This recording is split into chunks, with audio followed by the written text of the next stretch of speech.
Mi suegro intentó desalojarme de mi propia casa, asegurando que era de la familia. No sabía que yo había transferido la hipoteca a mi nombre años atrás. Su cara cuando lo leí frente a todos. La primera vez que mi suegro insinuó que la casa era de la familia, pensé que estaba bromeando. Lo dijo con esa actitud de siempre, medio paternalista y medio metiéndose donde nadie lo llamó, mientras revisaba mis herramientas en el garaje como si fueran suyas. Pero hace unas semanas dejó de ser una insinuación casual y se convirtió en una amenaza real. Yo estaba trabajando desde casa, sentado en la mesa del comedor, cuando escuché que alguien entraba sin tocar. Creí que era un repartidor o quizá mi esposa que había olvidado algo, pero al asomarme vi a mi suegro caminando con absoluta confianza hacia la sala, revisando todo como si le perteneciera. Apenas abrió la boca y ya me estaba diciendo que recogiera mis cosas. Que necesitaba que saliera de la casa unos días porque iban a empezar una remodelación grande y no quería a nadie estorbando mientras él y un contratista que conocía desde hace años trabajaban. Yo me quedé en shock, porque nunca se había mencionado ninguna remodelación y mucho menos una que exigiera que yo me fuera como si fuera un inquilino temporal. Le dije que no había autorizado nada y que esa casa era mía, a lo que él respondió que la casa no era mía, que era de la familia y que yo solo vivía ahí gracias a haberme casado con su hija. No entendía qué mierda estaba intentando. Me habló como si hubiera algún acuerdo previo, incluso mencionó que él aportó dinero para la compra de la casa.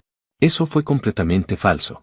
Cuando mi esposa y yo la compramos, yo puse casi todo, mi crédito, mis ingresos, mis ahorros. Ella aportó una parte del enganche, pero la hipoteca quedó enteramente a mi nombre porque así fue como el banco la aprobó. A su familia nunca les explicamos detalles porque simplemente no era necesario. Para mí todo eso era un dato administrativo sin importancia. Para él, aparentemente, era la base de una fantasía enfermiza donde podía decidir quién vivía o no en mi propiedad. El tipo traía unas carpetas impresas con supuestos acuerdos, con firmas que no existían, con frases absurdas como que él tenía derechos de supervisión sobre la casa. Él decía que eran documentos de soporte que probaban que me había comprometido a permitir que él decidiera sobre remodelaciones grandes, que tenía voz en asuntos de propiedad familiar y que, si yo no cooperaba, se vería obligado a desalojarme a través de un abogado. Me daban ganas de reír, pero la rabia me ganó. Le dije que esas hojas no valían nada y que podía intentar cualquier estupidez legal que quisiera, que sería divertido ver la cara del abogado cuando leyera la escritura. Me respondió que no fuera bocón, que no sabía con quién me estaba metiendo, que si él decía que la casa era de su hija, entonces así iba a ser. Yo estaba al borde de perder la paciencia, pero lo que realmente me sacó de quicio fue el tono con el que hablaba, como si yo fuera un mocoso que necesitaba una lección. Y justo en ese momento llegó mi esposa. Entró a la sala y vio la escena, él con sus carpetas ridículas, yo con la mandíbula apretada.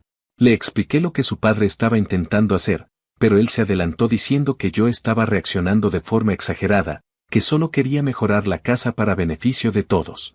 Mi esposa se veía confundida, pero en lugar de indignarse por la locura de su padre, me cuestionó a mí. Me preguntó por qué nunca le dije que la hipoteca estaba solamente a mi nombre, como si eso justificara que su padre intentara sacarme de mi propia casa. Le dije que nunca se lo oculté, simplemente no era un tema relevante. Y en lugar de aceptar eso, se ofendió. Dijo que su papá solo estaba intentando ayudar, que quizá yo estaba malinterpretando las intenciones. Yo no podía creer lo que escuchaba. Mi suegro se aprovechó del momento, diciendo que si yo no quería cooperar era porque estaba escondiendo algo, que un verdadero hombre no tendría problema en dejar la casa en manos de la familia. La tensión subió todavía más cuando tomó sus carpetas y anunció que al día siguiente hablaría con un abogado para iniciar el proceso formal de desalojo. Mi esposa no dijo nada, solo se quedó mirando el piso como si todo fuera demasiado. Cuando él se fue, ella me dijo que necesitaba tiempo para pensar y se fue detrás de él, dejándome solo en la casa que, según ellos, no era mía. Esa noche me llegó un mensaje de él diciendo que disfrutara mis últimos días ahí. Eso fue lo que terminó de romper algo dentro de mí.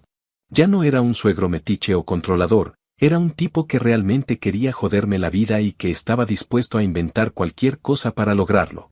Ahí supe que no iba a dejar que un cabrón con delirios de dueño arruinara lo que yo había construido.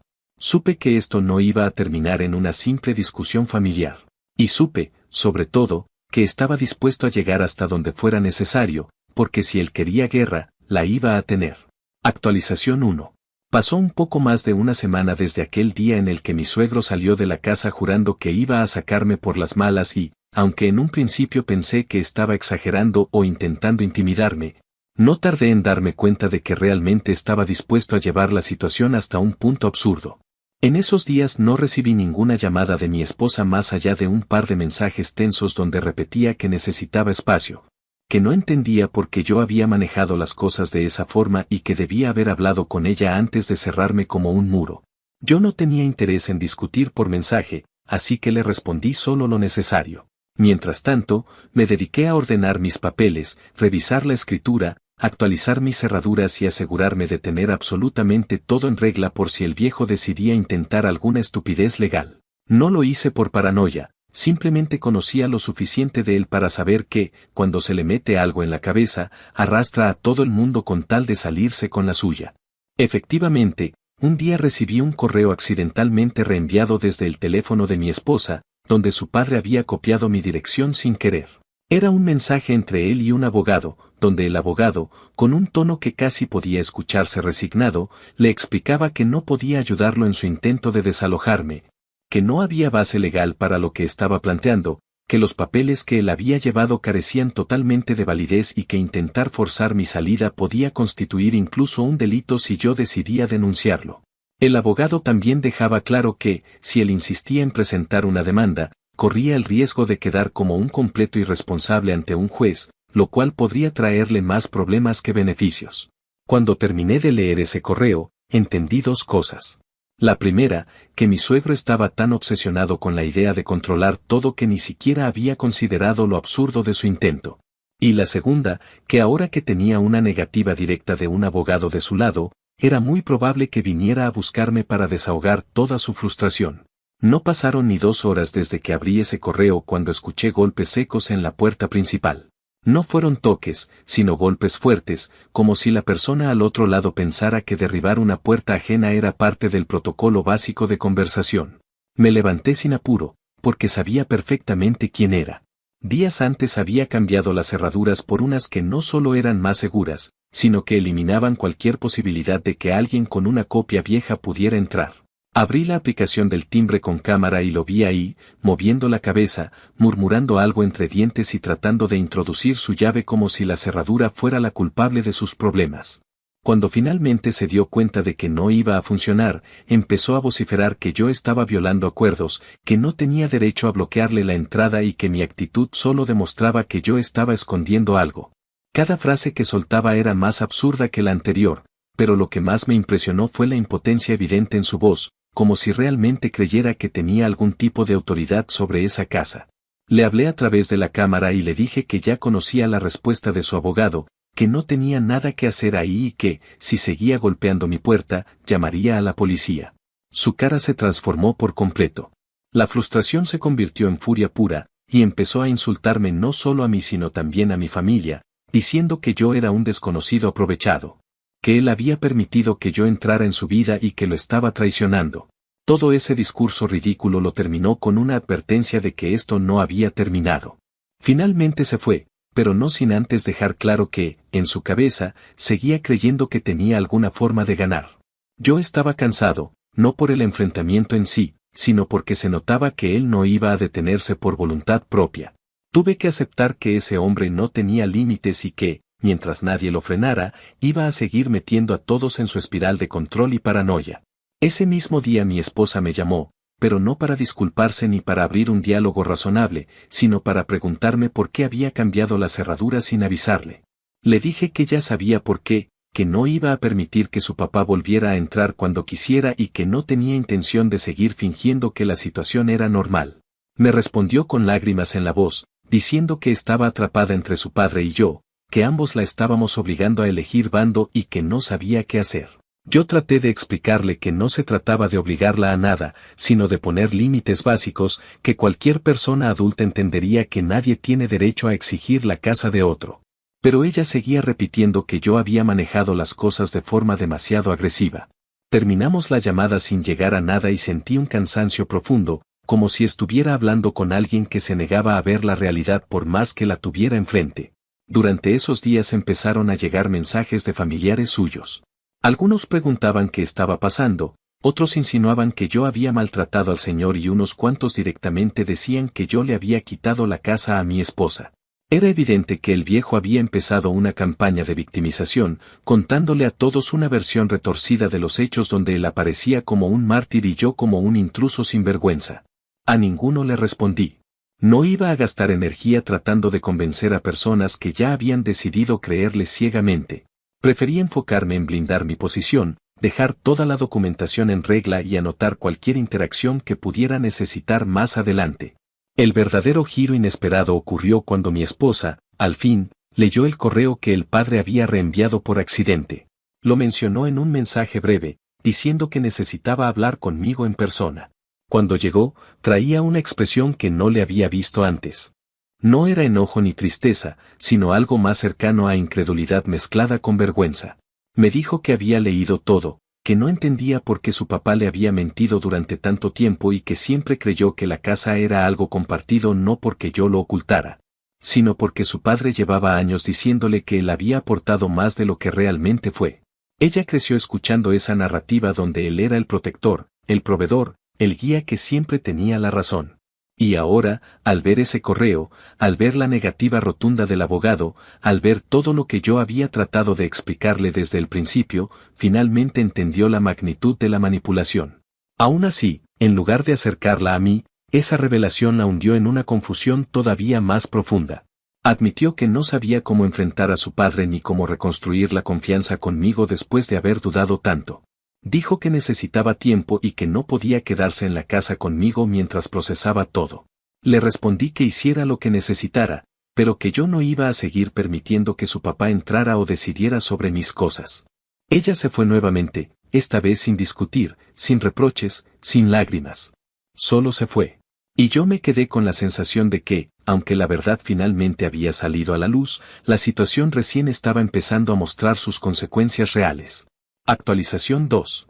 Pasaron varias semanas después de aquella conversación en la que mi esposa, completamente desconcertada, decidió irse nuevamente a casa de sus padres. No supe mucho de ella durante esos días y, aunque al principio pensé que eventualmente volvería para hablar con calma, lo cierto es que su silencio empezó a volverse demasiado elocuente. Parecía que estaba atrapada entre la vergüenza de haber creído ciegamente a su padre y el miedo a enfrentar todo lo que había ignorado durante tanto tiempo. Yo continué con mi rutina, trabajando desde casa, ocupándome de mis cosas, pero la tensión constante de no saber cómo iba a avanzar la situación se volvía cada día más pesada. Aún así, traté de mantenerme firme porque, a diferencia de antes, ahora sabía que contaba con más pruebas que palabras. Y en ese momento, la verdad era prácticamente mi única defensa. El siguiente giro en esta historia empezó de manera casi absurda. Una tarde recibí una llamada de un número que no conocía. No suelo contestar llamadas desconocidas, pero algo en mi intuición me hizo responder. Era el abogado del suegro. No entendí por qué me estaba llamando directamente, así que lo primero que hice fue preguntarle si había algún problema legal del que debía enterarme. El abogado, con un tono que mezclaba paciencia profesional con un fastidio apenas contenido, me explicó que estaba intentando localizar a mi esposa, ya que necesitaba hablar con ella sobre unas declaraciones que su padre había estado haciendo en su presencia. Según él, el suegro había llegado a su oficina para una segunda consulta, alegando ahora que yo estaba cometiendo fraude hipotecario y ocultando bienes matrimoniales.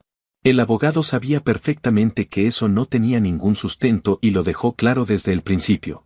Pero el suegro insistió tanto que el abogado decidió llamarme para dejar un registro directo de que yo había sido contactado y había aportado documentos válidos. No entendía del todo su motivación hasta que me dijo algo que no esperaba. Admitió que el suegro estaba empezando a inventar cosas con una desesperación evidente y que, desde una perspectiva ética, el abogado ya estaba considerando negarse a trabajar con él en cualquier capacidad. Agradecí la llamada, aunque me quedé con la sensación amarga de estar lidiando con alguien que no tenía ningún freno. El suegro no solo estaba tratando de manipular la situación dentro de su familia, sino que estaba intentando manipular a profesionales, distorsionar hechos y crear un escenario donde él apareciera como víctima de un engaño inexistente. Supe, en ese instante, que si no ponía límites de manera definitiva, esto iba a escalar hacia algo todavía más incómodo o incluso peligroso. Fue en ese punto cuando me di cuenta de que necesitaba preparar una respuesta más sólida que solo cambiar cerraduras o guardar documentos. Empecé a escribir un registro de todas las interacciones, fechas en palabras, lugares, conversaciones, amenazas. No porque quisiera demandarlo, sino porque ya no confiaba en que él se detuviera por sí mismo.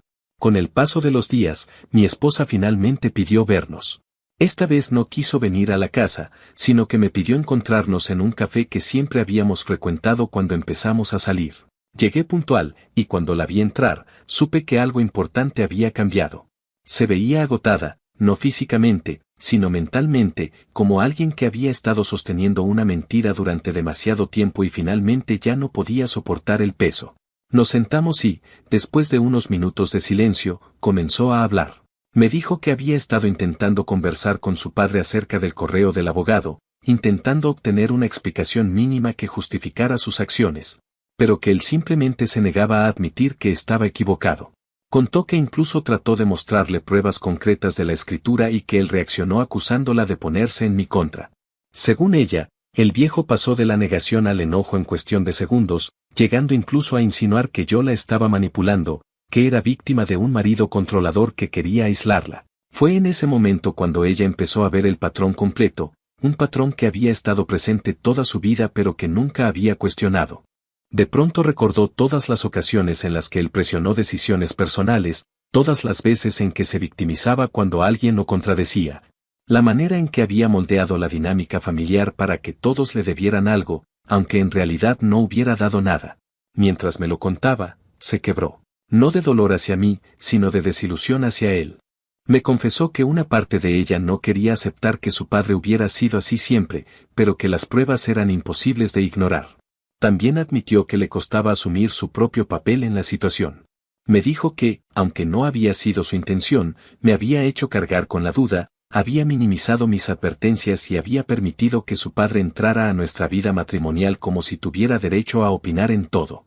Yo escuché sin interrumpirla porque sabía que ese proceso era suyo, no mío. Cuando terminó, me dijo que no sabía si estábamos listos para retomar nuestra relación tal como estaba antes, que necesitaba tiempo para reorganizar su mente y sus emociones, pero que quería dejar claro que ya no dudaba de mi palabra ni de mis intenciones. También me pidió que, por ahora, evitáramos involucrar a más familiares para no escalar la situación.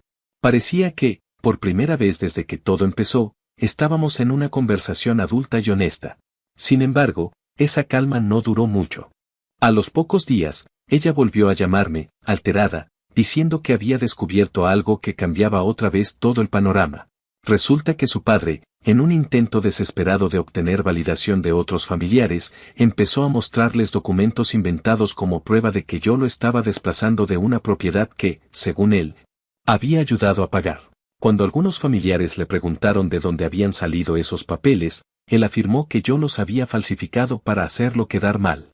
Ese simple detalle encendió nuevamente las alarmas, porque demostraba que estaba dispuesto a acusarme de delitos para no admitir su error. Mi esposa estaba realmente asustada.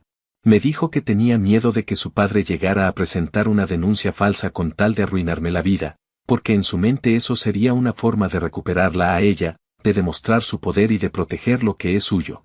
Y cuando ella usó esa frase, entendí que ya no veía en su padre a un hombre confundido o terco, sino a alguien capaz de tomar decisiones peligrosamente impulsivas. Después de hablarlo, decidimos que necesitábamos establecer medidas claras. Yo reforcé la seguridad de la casa, añadí cámaras adicionales, registré todas las amenazas y dejé constancia con vecinos de confianza por si ocurría algún incidente. No porque estuviera esperando una confrontación física, sino porque cada vez era más evidente que la situación estaba desbordando cualquier lógica familiar.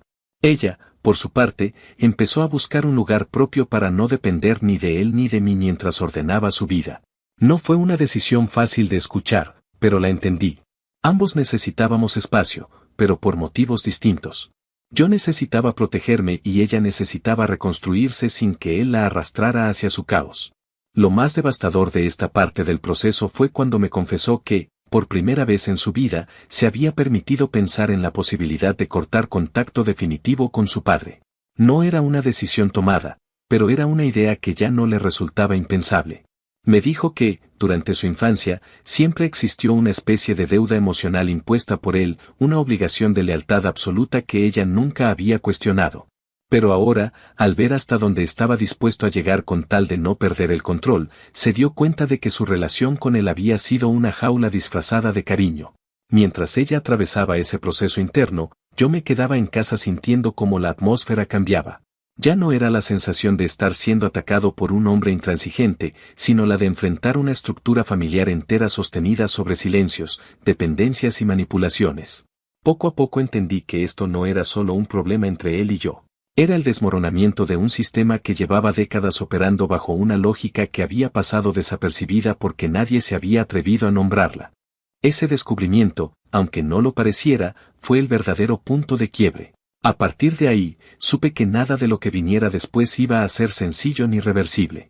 Y aún así, por extraño que parezca, fue la primera vez que sentí que, por fin, empezábamos a llegar al fondo real de todo. Actualización final. Pasaron 2 meses completos desde aquel momento en el que mi esposa decidió tomar distancia tanto de mí como de su padre. Y aunque al principio pensé que esa separación temporal serviría para que cada uno encontrara un punto de equilibrio, lo cierto es que el silencio que se instaló después fue más revelador que cualquier conversación. En ese periodo de tiempo apenas tuvimos un puñado de mensajes intercambiados, siempre breves y sin mucha carga emocional, como si ella estuviera intentando sostener un vínculo que ya no sabía si quería mantener o si solamente lo hacía por costumbre. Yo me dediqué a continuar con mi vida cotidiana, pero siempre con la sensación tensa de que algo estaba por estallar. Y finalmente, esa intuición terminó por confirmarse cuando recibí una llamada inesperada desde un número desconocido que, según supe segundos después, pertenecía a un agente del Servicio de Impuestos. Al principio creí que se trataba de una confusión, porque no tenía ninguna razón para que una llamada así fuera dirigida hacia mí, pero en cuanto la conversación avanzó entendí que el problema no tenía nada que ver conmigo, sino con mi suegro. El agente, con una calma profesional que contrastaba terriblemente con la inquietud que yo empezaba a sentir, me explicó que estaban realizando una revisión relacionada con declaraciones inconsistentes que involucraban la dirección de mi casa como una presunta residencia adicional declarada por él. Me pidió confirmar si el suegro vivía en mi propiedad o si tenía algún tipo de acuerdo formal para usarla como domicilio, y aunque yo traté de mantener la voz firme, no pude evitar que el asombro me recorriera entero. Respondí que no, que él no vivía ahí, que jamás había vivido ahí y que no tenía permiso para usar esa dirección para nada. El agente fue muy claro, esa información era suficiente para avanzar con la investigación, y aunque no podía darme detalles específicos, sí me dijo que, de ser cierto lo que estaban revisando, su situación fiscal podía complicarse de una manera bastante seria. Al terminar la llamada, permanecí sentado largo rato, procesando lo que había escuchado. En ningún momento se me cruzó por la mente la idea de que mi suegro pudiera estar utilizando mi casa para fines fiscales, y menos aún que lo estuviera haciendo desde hacía varios años, según insinuó el agente. Era como si cada capa que se removía de la personalidad del hombre revelara algo peor que lo anterior. En un principio pensé en guardar ese dato para mí, pero cuando mi esposa me llamó esa noche con la voz completamente rota, supe que ya estaba enterada. Me dijo que su padre había regresado a casa furioso, que había pasado toda la tarde gritando que alguien lo había traicionado, que estaban revisando sus impuestos y que seguramente todo era culpa mía. Porque era el único que se beneficiaría si él caía en problemas. Ella trató de hacernos entender que su padre estaba desesperado y que decía cosas incoherentes, pero también reconoció que, aunque le doliera admitirlo, no era imposible que él hubiera cometido una falta grave. Lo que más me llamó la atención no fue la noticia en sí, sino el hecho de que ella ya no intentaba justificarlo como antes. Era como si hubiese llegado al límite, como si finalmente hubiese aceptado que su padre no solo estaba equivocado sino que era capaz de poner en riesgo a cualquiera con tal de proteger su versión de la realidad. A partir de ese día, mi esposa empezó a hablarme con una franqueza que no había mostrado en mucho tiempo. Me confesó que durante esas semanas lejos de mí había descubierto cosas que preferiría no haber sabido, como que su padre llevaba años presentando declaraciones trucadas, inventando deducciones que no existían e incluso utilizando direcciones de familiares sin permiso para simular distintos tipos de residencia. Ella misma no podía creer la magnitud de lo que estaba saliendo a la luz, porque significaba que toda su vida había creído en un hombre que proyectaba una imagen de corrección absoluta cuando, en realidad, Llevaba muchísimo tiempo actuando con total deshonestidad. Su relación con él empezó a fracturarse de una manera que ya no tenía vuelta atrás. Me contó que cuando intentó confrontarlo con calma, él reaccionó de la peor manera, acusándola de haberse puesto de mi lado y diciéndole que estaba traicionando a su familia por proteger a un extraño. Ella le respondió, por primera vez, que yo no era un extraño y que esa casa no era suya, que su insistencia en manipular a todos había llegado demasiado lejos.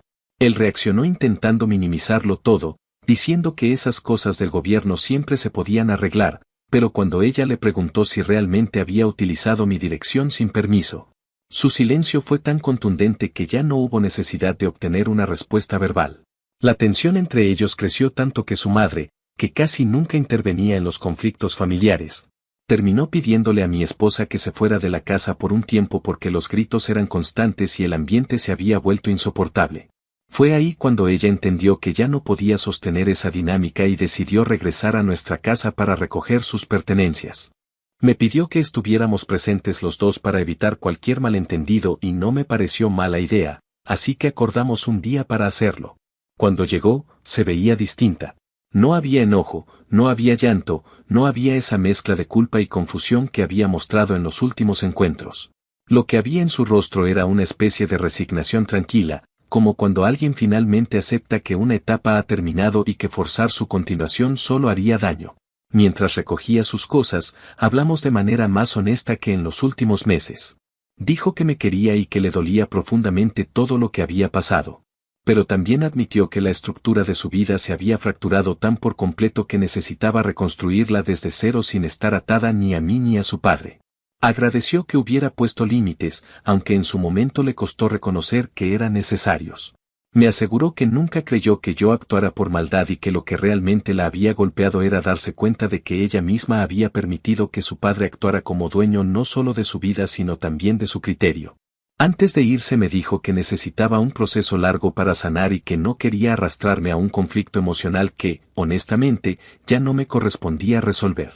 Después de que se marchó, la casa quedó en un silencio extraño, no incómodo, pero sí cargado de la sensación de algo que había concluido definitivamente. Me tomó unos días procesar todo. A pesar del caos que generó su padre, todavía había una parte de mí que lamentaba sinceramente que las cosas hubieran terminado así. Pero también sentí un alivio profundo al saber que, por fin, estaba fuera del alcance de un hombre que había intentado manipularme, intimidarme y desplazarme como si yo no tuviera derecho ni a defender lo que era mío. No celebré la caída del suegro cuando supe que iba a enfrentar repercusiones legales, pero tampoco pude sentir compasión. No después de todo lo que intentó hacer.